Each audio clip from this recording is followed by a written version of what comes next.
On the day my terminal illness worsened, I ordered the cheapest succubus online. Since I didn't spend much, the little succubus I received was beautiful in appearance but exceptionally spoiled in temperament. I won't serve you, kiss you, do that kind of thing with you, much less love you. If you dare lay a hand on me, I'll slap you to death, you filthy man.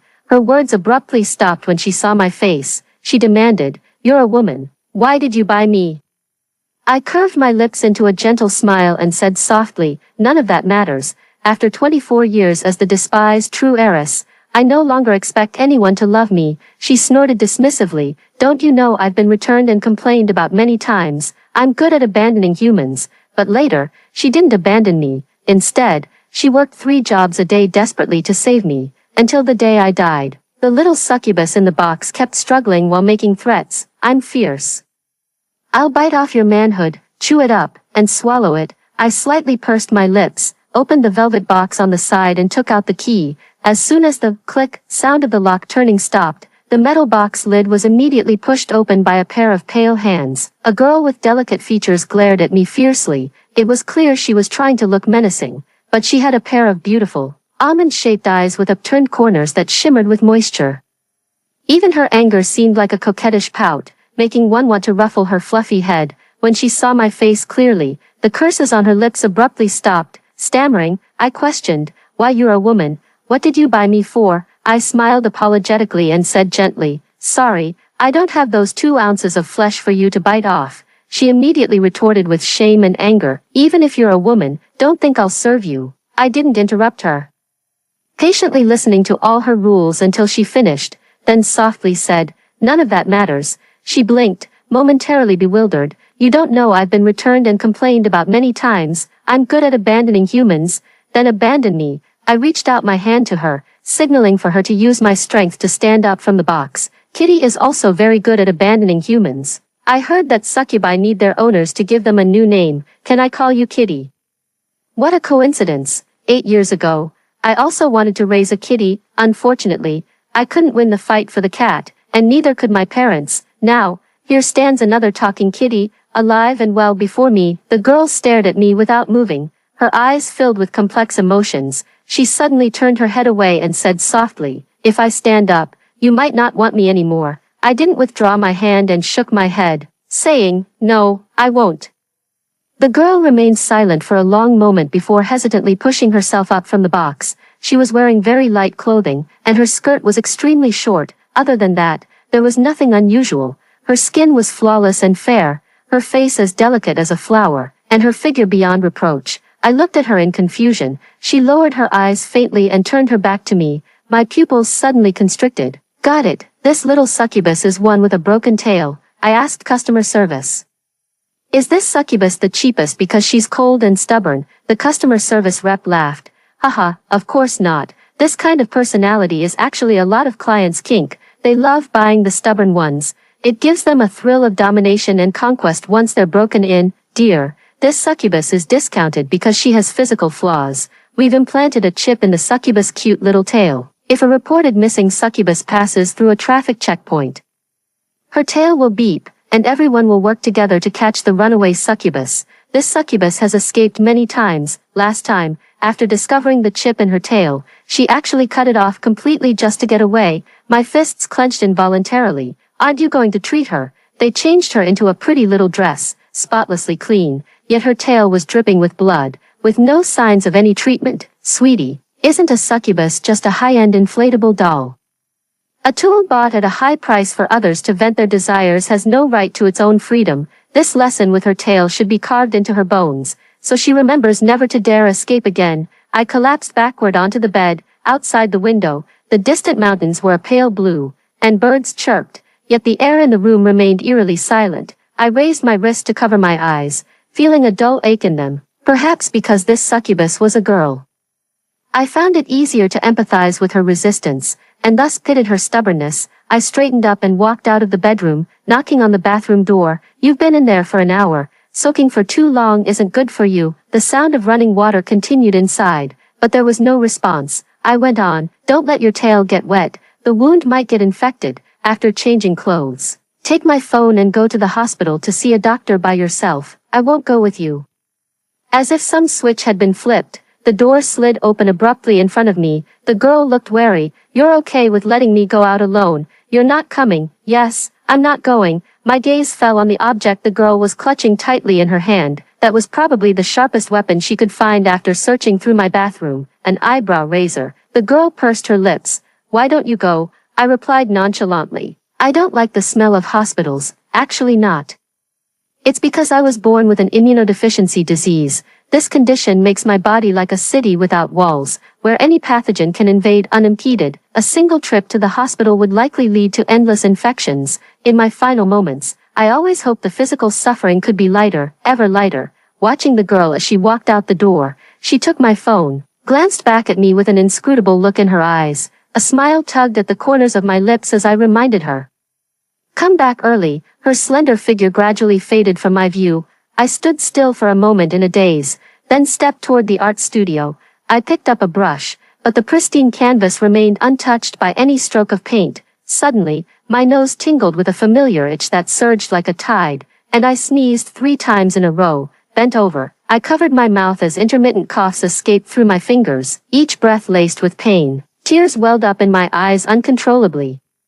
What is it this time? A cold, bronchitis, pneumonia, gastrointestinal infection? I thought I could hold out a little longer this time. I haven't even gone out, yet I got infected. It's really uncomfortable. My mind feels foggy, yet strangely I don't have the thought of calling the hospital, to die and be done with it. Doesn't seem so bad. Buying that little succubus cost me $79,000, and now I have no money left for medical treatment. Actually, I could tell that little succubus wanted to escape, so I gave her my phone. After I die from illness, no one will report her missing. She'll be free, no longer needing to cut off her own tail as payment. At that moment, the backup phone beside me suddenly rang with a piercing tone. I struggled to look over. 2 words flashed on the screen. "Mom." In my dazed state, I thought perhaps this would be the last call I ever answered. Fingers trembling, they brushed over the answer button. Before the other side could speak, I calmly said, "Mom, I got injured saving Jenny, and my condition has worsened. I'm dying soon." Jenny is the granddaughter of the James family's nanny, the girl whose identity was swapped with mine by mistake. At 15, I was taken back from the county town to the James family. There was no rejection as I had feared. Both my parents and Jenny were very kind to welcome me home. The 4 of us even had a harmonious and joyful meal together. However, that very night, Jenny left a note and ran away from home. My parents were frantic with worry and called the police, but the surveillance footage showed Jenny being roughly dragged into a van by a man. Jenny was kidnapped. From then on, no matter how clumsily I tried to please my parents, this incident stood between us like an invisible wall of ice. It wasn't until a year later that Jenny was found in a pig pen in a remote mountain village. My parents cried their hearts out. "Don't be afraid, Jenny. Mom and Dad are taking you home." Jenny, silently crying in her parents' arms, suddenly looked up at me with sorrowful eyes and said in a mournful voice, "She's back. I have no home left. Where can I go now?" I froze instantly where I stood. Unknowingly, I seemed to have become the villain who destroyed their perfect family half a year ago. In an accident, I chose to save Jenny, just to have my parents' eyes linger on me a little longer. But after being resuscitated, the doctor sighed deeply at me. "The large area of burns on your back has completely shattered your already fragile immune barrier. Chronic inflammation and recurrent infections could easily wear down your body." I asked, "Can it be cured?" The doctor avoided my gaze with great difficulty. Then I understood, it couldn't be cured, and I would die painfully. I don't demand my parents' love anymore, but at least Jenny, whom I saved, should say thank you, right? An awkward silence filled the other end of the phone. Suddenly, a cold female voice came through. "Mia, haven't you had enough of playing the tragic heroine for 10 years? My breath caught. If you really had bipolar disorder, why didn't the psychologist diagnose you back then? Can't even come up with a decent excuse. Talking about how the James family wouldn't support you. How bipolar disorder would affect your job hunting, making yourself look both stupid and cruel. Mom genuinely wishes you could be as sensible as Jenny." The moment she heard you were coming back, she quietly left home to make space for you. Unlike you, always fighting and grabbing, now you're even threatening your parents with suicide. I let out a bitter laugh. So she thought when I said, "die," I was pretending to have a bipolar episode to threaten suicide in high school, out of kindness. The doctor refused to diagnose me with bipolar disorder. She said, "Young lady, bipolar disorder is different from depression. It's one of the 6 major severe mental illnesses under national regulation. Once diagnosed, it must be reported to the system and recorded in your file, after which many things will no longer be available to you. You can't take civil service exams or public institution exams. HR will carefully consider your background during job applications. You can't even get a driver's license. If you've already passed the test, it will be revoked." Actually, the James family is quite wealthy, and supporting me would be more than enough, but my family doesn't like me, and I can't convince myself to entrust the rest of my life to them. I wiped away the unstoppable tears at the corners of my eyes and whispered softly, "Thank you, then let's not get a diagnosis." Later, it became Jenny's excuse to attack me freely. She pursed her lips slightly and said softly, "Mom, Dad, with all the good food and comforts at home, what kind of mental issues could Mia possibly have? Did she pay the doctor to tell you she has bipolar disorder? Otherwise, why wouldn't the doctor diagnose her?" I asked the doctor to explain to my parents, who frowned and responded coldly, "I see. What do you mean, I see? They never believed it in the first place." After a moment of silence, I softly explained, "Mom, you misunderstood. I wasn't talking about bipolar disorder. It's Mia." Mom suddenly called my name softly. I instinctively stopped. The next sentence from across followed immediately. She said faintly, "I don't want to hear it." Those words nearly brought me to tears. It felt like a knife had been plunged into my heart. The pain was unbearable. I said, "Then don't listen." Without hesitation, the other end hung up the phone. Why does the sunlight streaming through the window sting so much it's hard to keep my eyes open? The air in the studio almost froze solid again. Tears gradually blurred my vision. I curled up wearily on the ground like this, then quietly closed my eyes. Every breath pulls at the sharp pain deep in my chest. Yet everything grew increasingly hazy and distant, until an anxious, clear voice broke into his ears. "Human, why are you lying on the ground?" After hanging up the phone, Mrs. James remained silent, her brow furrowed, until Mr. James looked up and asked her, "What did Mia say? Isn't she and Jenny about to celebrate their birthday?" I was so angry I forgot to mention this. This child has been pretending to have bipolar disorder for 9 years. We couldn't bear to expose her, and she actually plans to keep up the act. Oh, and that ridiculous excuse about the James family not supporting her back then. Jenny, standing nearby, bit her lip timidly and interjected, "Dad. Mom, I've been transferring money to Mia every month through WeChat. I showed you the records, remember?" "That's right," Mrs. James fumed. "Hundreds of thousands still aren't enough for that Mia of yours." Mr. James sighed, rubbing his forehead. "She just thinks we favored Jenny and has to provoke us like this. But she's really too immature. Half a year ago, she actually dared to push Jenny into the fire, causing a burn on Jenny's arm. Girls care the most about their appearance." Jenny obediently massaged Mr. James's back. "Dad, let's not talk about that anymore. I never wanted to compete with Mia." The pity in Mr. and Mrs. James's eyes grew even deeper. After a long silence, Mr. James suddenly said, "Before you know it, Mia is almost 25 years old and still unwilling to get close to us, as parents.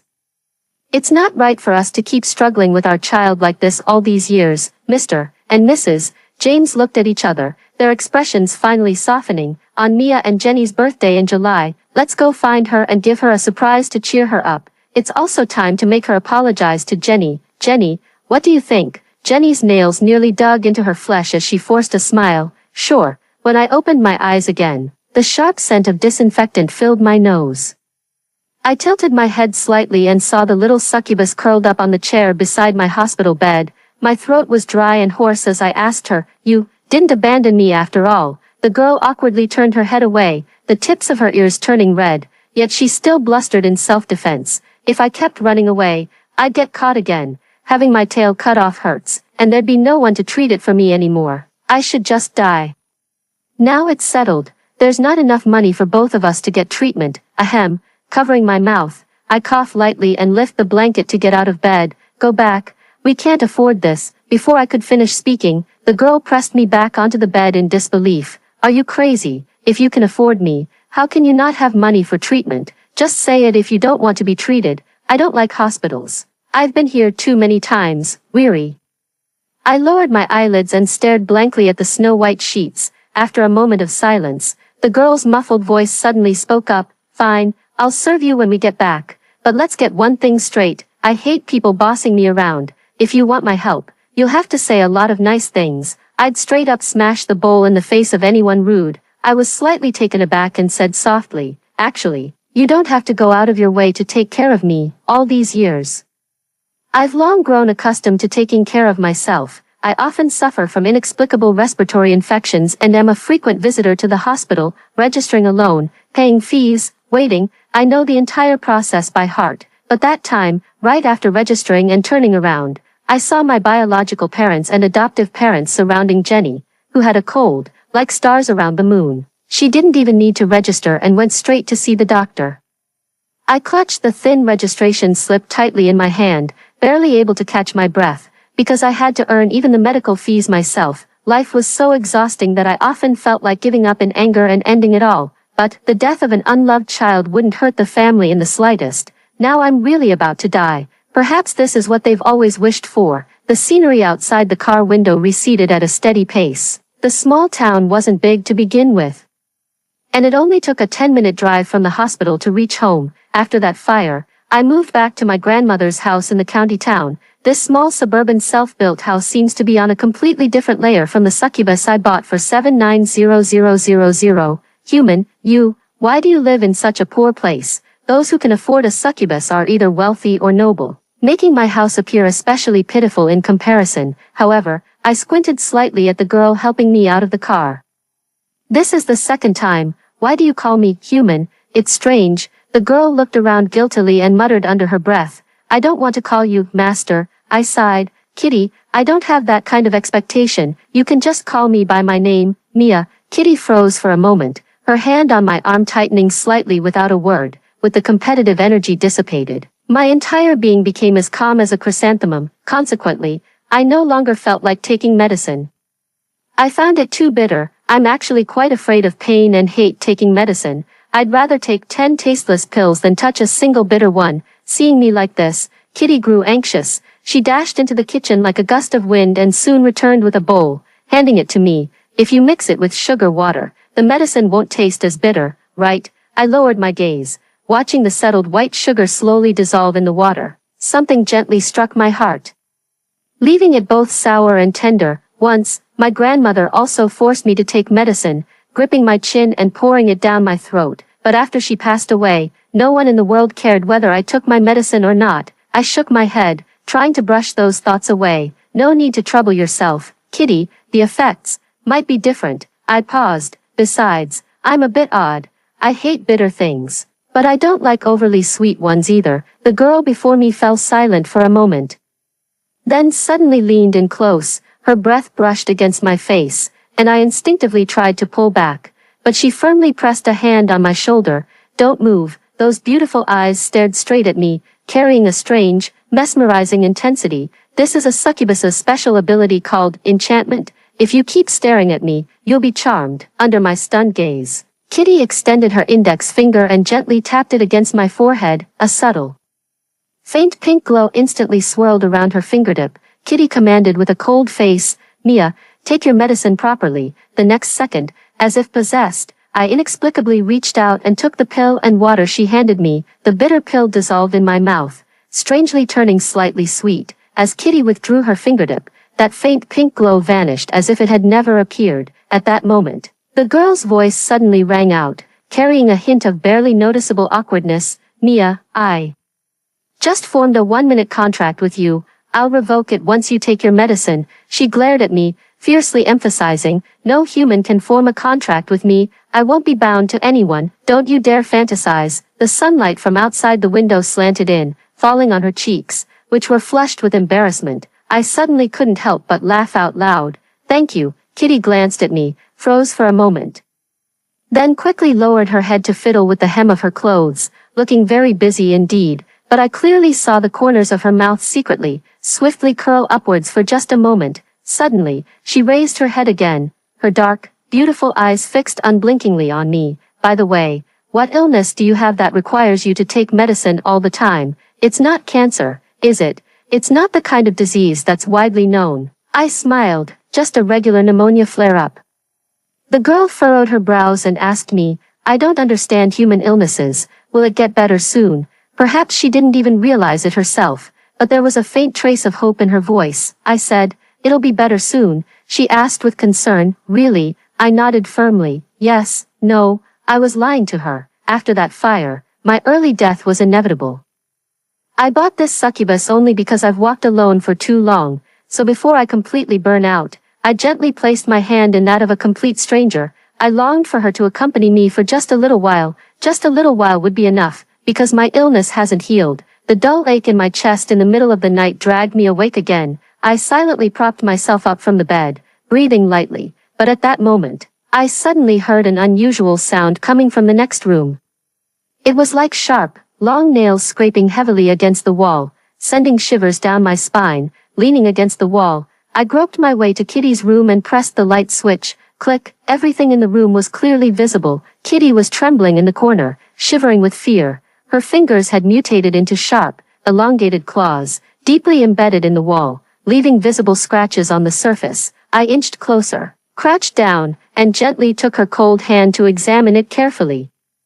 Thank goodness, there's no bleeding. Kitty bit her lower lip hard, her face drained of color. I lowered my voice and asked, Kitty, are you hungry? The girl had been holding back, but with my question, the tears that had already welled up in her eyes began to fall silently. She choked out the words, I'm not hungry. I don't want to eat disgusting things. Don't force me like they did. They, the shopkeeper, or perhaps her former owner. No matter what, I tightened my grip on Kitty's hand.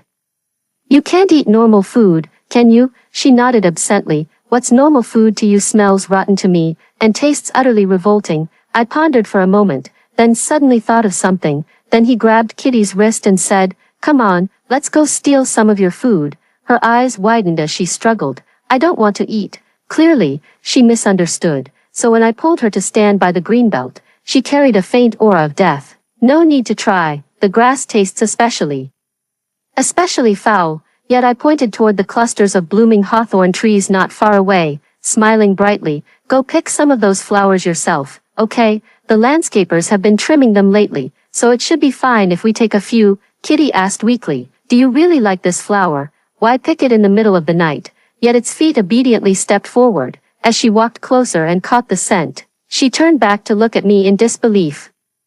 How could this smell be the same as that of a man's thing? We secretly plucked 2 branches of flowers and brought them home, brewing juice from the flowers, making a salad with them, preparing porridge with them. When these were placed in front of Kitty, she picked up the spoon and carefully tasted a bite of the heather salad, then took a sip of the heather juice. Her eyes gradually brightened, like stars in the sky. No longer able to maintain her composure, she devoured the food ravenously, tears plopping into the bowl. At the same time, her sharp, out-of-control nails quietly returned to normal. I quickly grabbed a few tissues and stuffed them into her arms to comfort her. As long as you store more when the rhododendrons are in bloom, vacuum seal them for meal replacements. You won't have to go hungry all year round. I thought about it seriously. If you like this scent, we could plant one in the courtyard. I got straight to work and ordered a photinia tree that very night.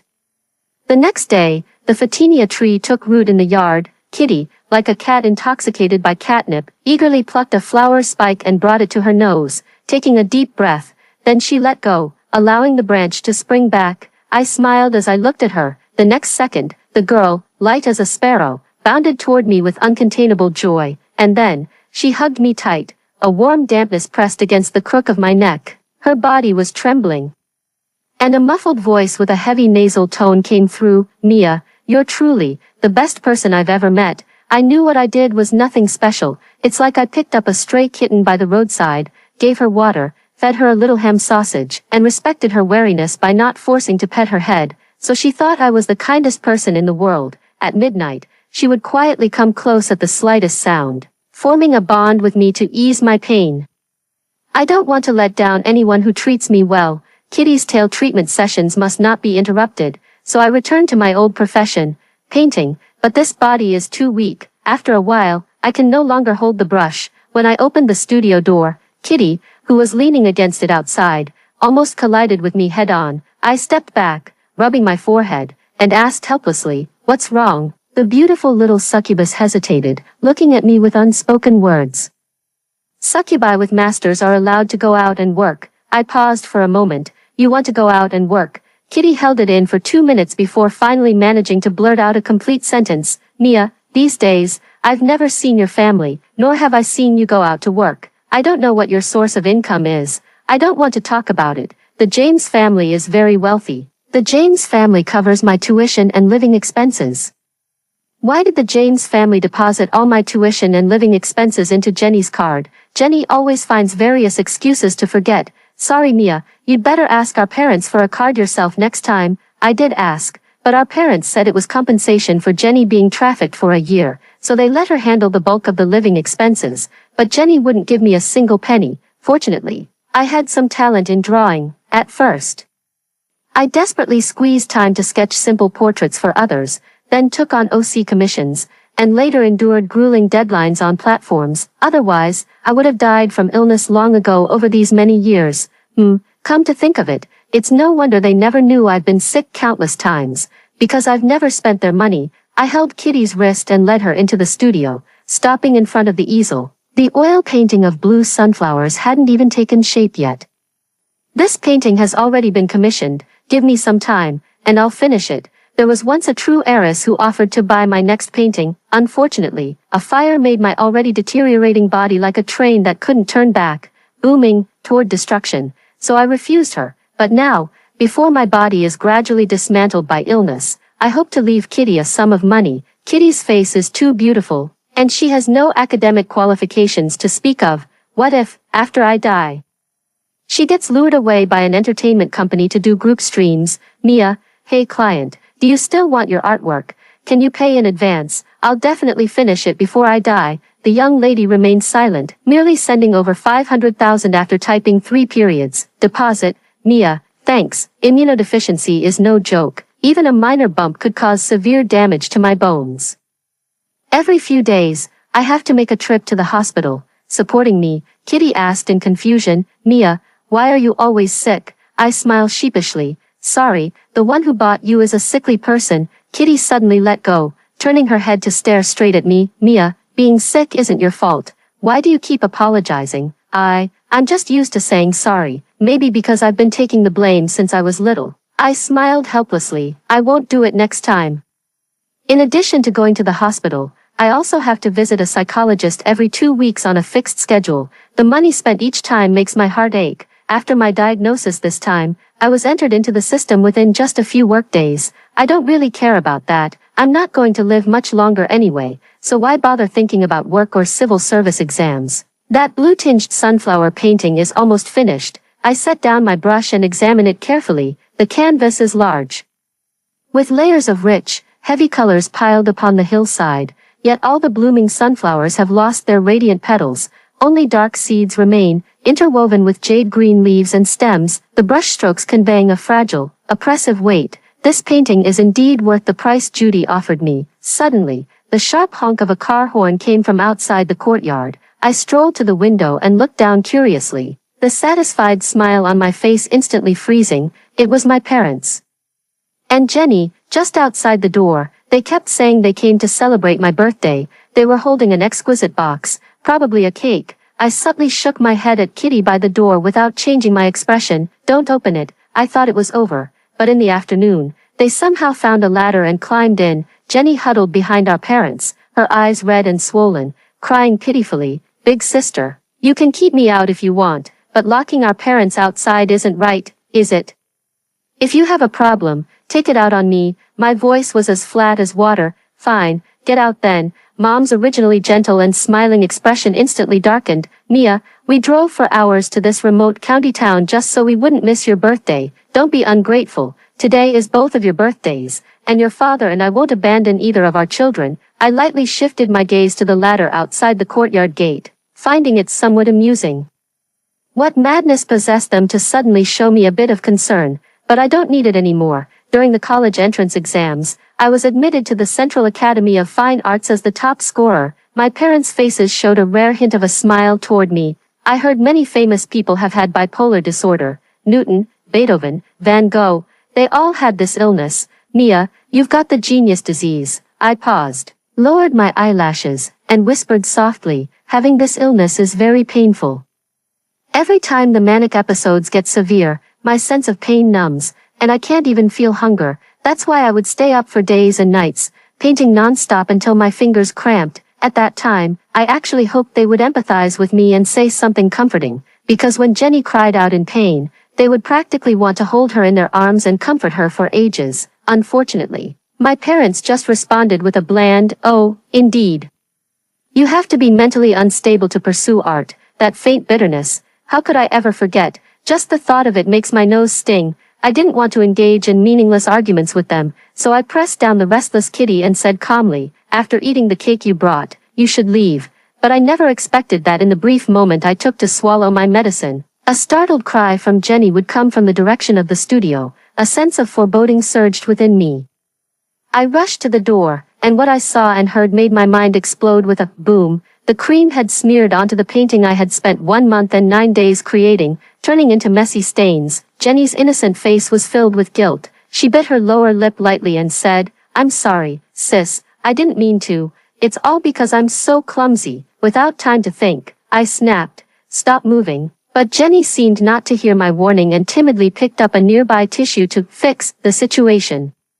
"I'm sorry, sister, let me wipe it for you. It'll be fine once it's clean." The so-called remedy was to evenly spread the cream over my drawing, making the stain even more pronounced. I couldn't take it anymore and rushed forward, raising my hand to slap Jenny, but suddenly, a strong force grabbed my arm from behind. "It hurts," I gasped in pain. My father's stern and icy voice rang in my ears. "Mia, what do you think you're doing?" Jenny struggled to hold back her tears in panic. "Dad. Don't blame sister, it's all my fault. I was too careless, got too absorbed in looking at her painting, wanted to get closer to admire it, and then accidentally tripped." "Look," Jenny pouted and pointed at her swollen knee, casting a cautious glance at me. "Sister, I know you have mental health issues and unstable emotions. This painting must be very important to you. I understand why you're angry, really. But hitting someone is never good." Mom also patted my shoulder nonchalantly.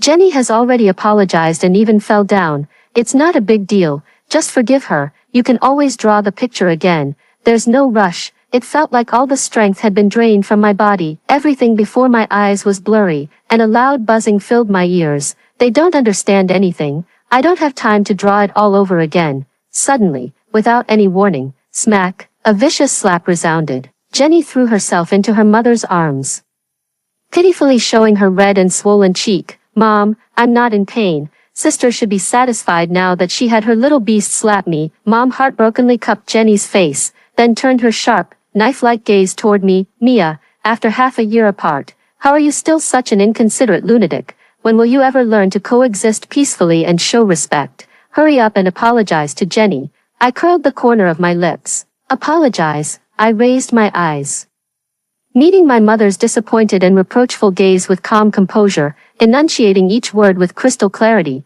"The one who should apologize has never been me." An even heavier slap struck my face, the pain searing hot. My father erupted in fury. "Mia, that's enough. It's just a painting. Jenny didn't even hold it against you when you pushed her into the fire 6 months ago. Now, both of you need to take a step back." "Pushed her into the fire," I suddenly chuckled with amusement. "So that's how she told it to you all." I was quickly unbuttoning my shirt, one button after another. Under my parents' stunned gazes, I suddenly pulled my shirt open to both sides, revealing the skin hidden beneath the fabric. Jenny let out a scream. Dad's eyes instantly filled with shock and doubt. Mom covered her mouth, unable to bear it, and turned her face away. Did they see it? These ugly, suffocating scars that never seemed to heal. I laughed mockingly. All of these were left to save Jenny. The air fell silent. My parents' faces were blank with confusion. After a long silence, my parents' nervous voices finally spoke up. "Mia, maybe we misunderstood you about this matter, but it's okay. We still have chances. We still have plenty of time to make it up to you." But this was far from the only misunderstanding. An overwhelming sense of desolation and absurdity crashed over me like an icy tidal wave. Everything before my eyes twisted into a nauseating kaleidoscope of grotesque colors. I could perceive nothing at all. Only a heart remained in my chest, aching too much to speak. "Mia." The sound of Kitty's heart-wrenching screams filled my ears as she desperately tried to catch my collapsing body. Darkness, at last, descended endlessly.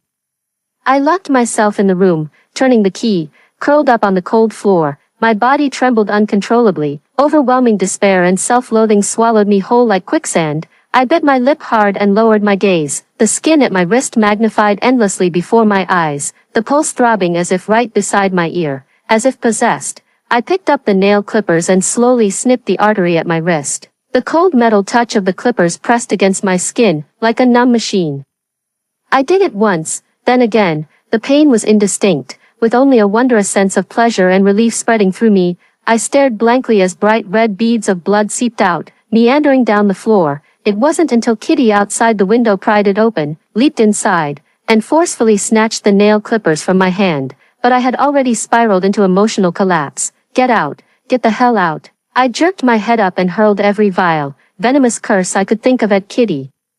My voice was broken and shrill, like a poisoned dagger, wanting only to wound anything that came near me, including the little succubus who was now the only one still by my side. What do you know? You're just a monster too, just like them. You're here to torment me. Get out. Kitty froze in place. Go away quickly. I'm having an episode, just like the friends who saw me have one before. Please leave quickly. Stay away from me. Someone who can't even control their emotions. But Kitty remained silent. It just came over and hugged me, sniffing like a little animal confirming a scent. Mia, you smell bitter. My thoughts are in complete disarray. I had imagined many possible reactions. Fear, disgust, pity, anger. But I never expected it to be like this. Kitty's clear, beautiful eyes reflected my disheveled appearance, showing only a hint of sadness and confusion, nothing else. I collapsed like a deflated balloon, overwhelmed by an immense exhaustion. It was as if the furious tide had receded, revealing the cold, despairing rocks beneath. I'm really sick. Kitty, the wound on my wrist still throbbed with a dull ache. I murmured, my voice hoarse like a broken bellows, staring blankly at the ceiling, incurably ill, inside, outside, just a corroded, hollow shell, rotten to the core. No. Kitty suddenly tightened her arms, holding me even tighter. Mia is the best person in the world. The very best. I let out a self-deprecating laugh. Powerless as I said, you think I'm good only because you haven't met anyone else. Amid the chaos, I could no longer hold back, and tears streamed down uncontrollably. Kitty, it's not pneumonia that I have. My terminal illness has worsened. I don't have long to live. I'm dying in agony. Despair, like icy tides, completely engulfed me, leaving me gasping for air. I have nothing left, no future. I can't see, not even a glimmer of light. Kitty didn't say a word. Only held me tighter and tighter, but her hands were trembling, her cheek pressed against my hair, warm tears dampening my temples. Mia, Kitty kept calling my name over and over, futilely. Her voice was very soft, yet like a resilient thread, trying to tie down my endlessly falling soul. Next life, perhaps. Her voice choked with endless prayers and faint hopes, ultimately drowned in my broken sobs. In your next life, you won't suffer like this. In the middle of the night, when Kitty was half asleep, she suddenly heard Mia say, I want to die.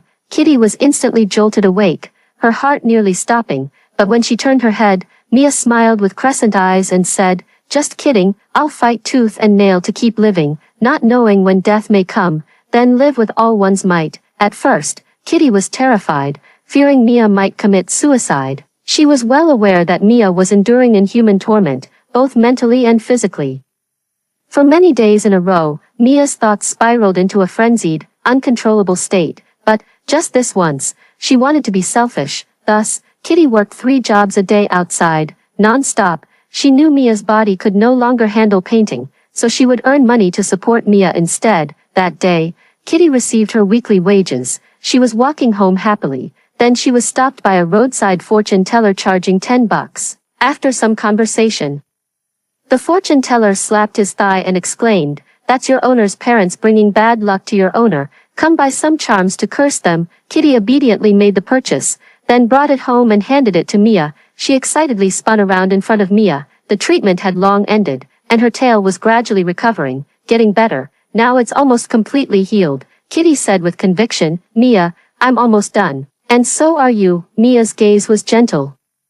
So gentle it could break your heart. I had a really good dream today. The topic was shifted just like that. What dream? I dreamed about my late grandmother. She told me to pick some peppers from the field on the hillside, so I actually picked up some rotten peppers that had fallen on the ground and brought them back to her. She got so mad she pinched my ear. It hurt a little. Kitty couldn't bring herself to smile. That was the person who took Mia away. Just this little bit of kindness shown to Mia, and Mia remembered it for so long. Moreover, she even heard Mia talking in her sleep at night. Mia was crying, incoherently saying, "Grandma, I feel so terrible. I shouldn't have returned to the James family. Grandma, if I had to do it again, I would still take that money from the James family to come back and save you.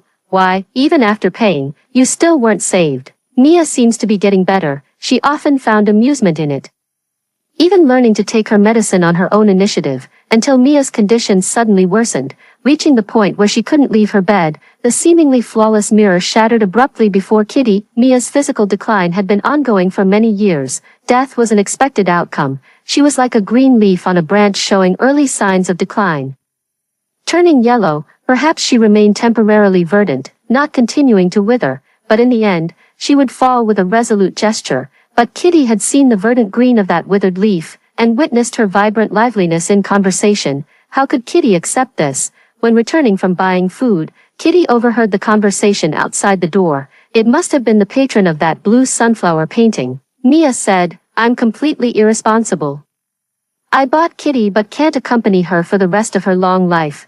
The patron's tone was indifferent and cold, even somewhat harsh. "You're about to die and still talk so much, think so much," Mia said. "I'll refund the remaining money to you. I'm sorry for breaking my promise. I didn't finish the painting we agreed on before I died." The patron scoffed. "I won't take money tainted by the misfortune of someone who's about to die," Mia said. "Young mistress, I've been waiting for you to say that. I want to leave all that money to Kitty. She's working 3 jobs a day now, obsessed with saving me." Mia sighed. "It's good to distract her a bit, so she doesn't spend every day crouched by my bed, turning her head to cry the moment she sees my face." The benefactor remained silent for a long while. "Mia, you've already done more than enough." Outside the door, Kitty covered her mouth to stifle her sobs, closing her eyes as tears streamed down like rain. It was only after the patron had been gone for quite some time that Kitty finally composed herself and walked in. Mia's gaze lingered for a moment on Kitty's red, swollen eyes before she casually flashed her a childlike smile. "Wasn't I amazing back then? I didn't even blink when lying." Kitty played along enthusiastically. "That was amazing. When you told me it was pneumonia, I totally didn't realize you were lying." The air fell silent again. After a while, Mia suddenly tugged at Kitty's sleeve.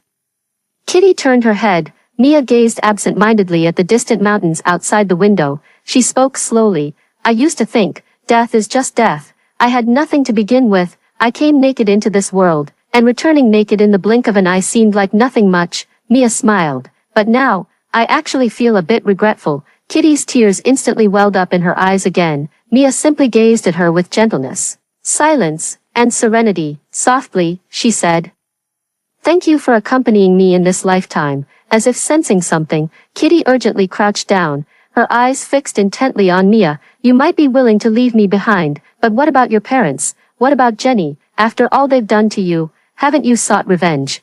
There are still so many misunderstandings left unclarified. Yet, in the final moments of her life, Mia calmly and gently accepted her fate. "I'm about to die. I don't want to hold on to hatred anymore, anyway. After I die, not a single one of them will feel any remorse. Can you carry me up the mountain?" Kitty carried Mia on her back and fled the hospital, arriving at the small grave of their grandmother on the hillside. Rain-colored Mia collapsed in a misty drizzle. She left without a sound. Left behind, Kitty was filled with resentment and hatred, bursting into tears. Yet no matter how it pleaded, it couldn't keep her. The young mistress took away the half-destroyed painting. Before leaving, she glanced at the devastated Kitty and said nonchalantly, "Don't you think, Mia is like a falling meteor? Your presence won't change her fate of falling, but it cushions the pain of her impact. That's enough." Mia had been dead for several days when Mr. and Mrs. James arrived, covered in dust from their journey, looking around eagerly. "Where is Mia?" Their faces had grown much more haggard. The accompanying Jenny also looked haggard, sobbing uncontrollably. Kitty said coldly, "Dead, Mrs. James widened her eyes, nervously picking at her fingers. "Is Mia still throwing a tantrum and refusing to come out? We know we've wronged her all these years. We checked the system and found out her bipolar disorder was real. She must have been so hurt and miserable, Mr. James patted Mrs. James to comfort her. There's no such thing as lasting resentment between parents and children. Mia is still young. She just turned 25 last month. We have plenty of time to make it up to her. As for the fire and the bipolar disorder incident, we'll have Jenny apologize to Mia. We've already lectured Jenny, and she says she'll change. With that, Mr. James pushed Jenny to the ground, urging her to apologize. Jenny's tears streamed even more fiercely as she fell to her knees with a thud, kowtowing repeatedly toward the second floor. I'm sorry, sister, it was my jealousy. Please forgive me. Come downstairs and see Mom and Dad. Mr. James watched Jenny's apparent remorse, with tears welling up in his eyes. He tried to help Jenny up. Jenny, get up. Mia will forgive you. What family feud can't be resolved? Let bygones be bygones. We'll make it up to Mia in the future. Ha! A cold laugh escaped Kitty's throat involuntarily. Suddenly, she reached out and viciously grabbed Jenny by the neck. Mr. and Mrs. James were startled. Jenny was also frightened out of her wits, trembling uncontrollably. What are you doing? Kitty's eyes burned crimson. Do you think these are the only two things you've done? The ability called Heart's Desire was unleashed. Kitty asked coldly, what other slanderous evidence against Mia do you have? Go on, say it. The next second, Jenny's eyes became utterly vacant. She giggled with delight. From the moment my parents gave me the card, I never gave Mia a single cent when she asked for money. Watching her desperately paint just to scrape together tuition fees was both pitiful and hilarious. Jenny was talking non-stop, her words flowing like a river. Oh, and that night when Mia came back at 15, I actually wanted to put her in her place a bit, to make Mom and Dad rush to find me and ignore Mia. I even had my boyfriend come pick me up, but who knew that halfway there, beside them, Mr. and Mrs. James were wide-eyed with fury. Mr. James finally couldn't hold back and slapped Jenny hard across the face. By the time Jenny came to her senses and realized what she had said, it was already too late. Mrs. James lunged at Jenny, pounding her frantically with both hands while wailing uncontrollably. Why, we cherished you like the apple of our eye. We provided you with food and clothing, gave you the best. How could you harbor such malice toward my own daughter? Mrs. James then turned her eager gaze to Kitty. Where's Mia? This time we truly know we were wrong. We don't deserve to be parents, but I beg to take her home with us. As for Jenny, let her deal with her however she pleases. The James family has money. Making someone disappear quietly isn't difficult. A mocking smile curled at the corner of Kitty's lips. She's dead. Mia is dead. Tomorrow will be her 7th-day memorial. You could find out about Mia's bipolar disorder, so why won't you investigate her recent medical diagnosis at the hospital? Mr. and Mrs. James stared intently at Kitty's face, and upon realizing she showed no sign of lying, their expressions suddenly turned ashen. The couple shook their heads in disbelief. Mia must still be alive. She's out there somewhere living well, right, Mrs. James suddenly had a flash of inspiration, as if grasping at the last straw. Mia must hate us so much that she made you stage this act. Yes, it's just a performance to scare us. Give us some time. We'll handle Jenny properly. We'll give her a satisfactory explanation. Her words were incoherent, more like she was trying to hypnotize herself. We'll come back to see Mia in a few days. By then she'll surely want to see her parents. Mr. James was jolted awake by his wife's words. He bent down and roughly yanked the terrified Jenny up from the ground, his violent motion making her cry out in pain. Mrs. James also stumbled forward and grabbed Jenny's other arm. They turned and fled toward the door like escaping, no longer daring to look back at the small courtyard filled with Mia's presence, as if staying even a second longer would suffocate me. The wind carried the words into my ears, with a calmness that chilled me to the bone. Then first, let's recreate that fire on you. There will be no next meeting, after a year.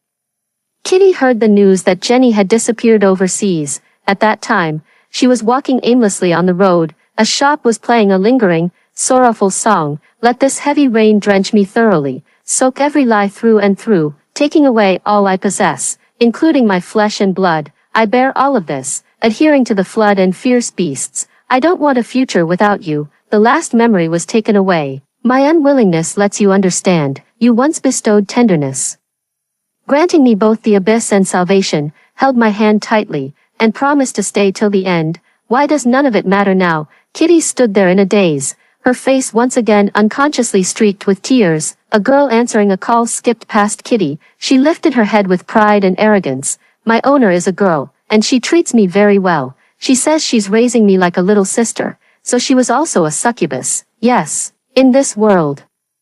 Mia isn't the only one who would treat a lowly succubus with genuine kindness, she said. You think I'm good only because you haven't met others, but Mia is just Mia. Mia isn't the best person, Mia is the best person for her. We will meet again. The days are new, yet the moonlight remains the same. If by chance you walk along the way, one pedestrian after another, on whom do you recognize me, Mia? I recognized you in others, yet none was you, even a year later.